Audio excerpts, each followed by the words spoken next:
HP's 11-inch Chromebook is a thing of beauty, if you like acres of glossy white plastic that is. Details like the light-up strip of Google colours and the blue accents are nice touches, but it also comes in black if you prefer.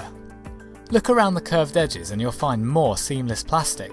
The only connections are on the left-hand side, a pair of USB 2 ports, a headphone output and a micro USB charging port. In theory, the Chromebook should charge from your PC, laptop or any USB charger you have lying around, but in practice we found only some chargers work. Using the supplied charger, it takes around 4 hours.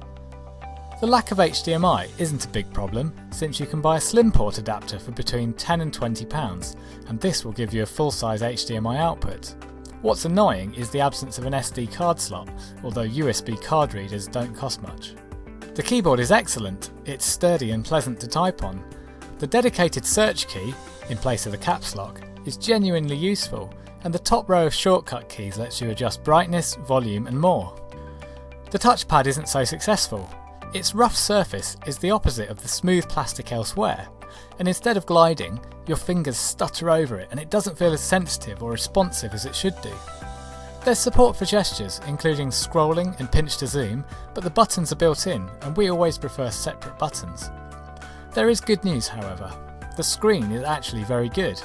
Yes, it has a glossy reflective finish, but since it's an IPS panel, it's bright, colourful and has good contrast and viewing angles. The resolution is standard fare, but text doesn't look blocky. Underneath the plastic shell is a magnesium alloy frame. This makes the base nice and rigid, but the screen is another matter entirely.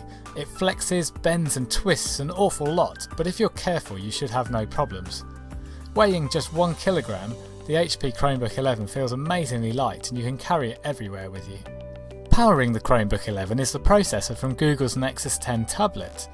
Chrome OS needs more grunt than Android though, and the Chromebook 11 doesn't feel as nippy as the Nexus. Web pages take longer to load and don't scroll as smoothly. It's not unacceptably slow, but every time you use the Chromebook 11 you're reminded that it's a budget device. Battery life isn't particularly great.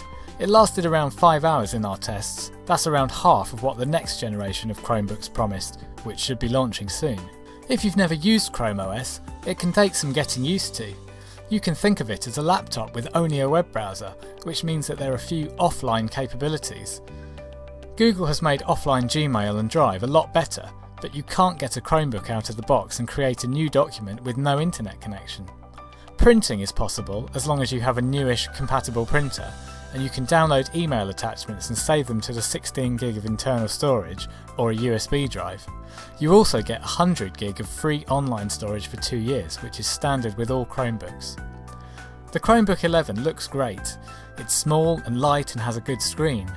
But build quality isn't quite up to scratch and, more importantly, neither is performance. Acer's soon-to-be launched Chromebook C720 costs less than £200, yet has a much faster Celeron processor. The bad news is that the C720 screen isn't as good as the HP's. We're yet to be convinced by Chromebooks as a concept, but with several new models being launched in the next few months, it's definitely worth waiting to see if one of them can combine good performance with a good screen at the right price. HP's latest effort aims well, but misses the mark. We award 3 stars.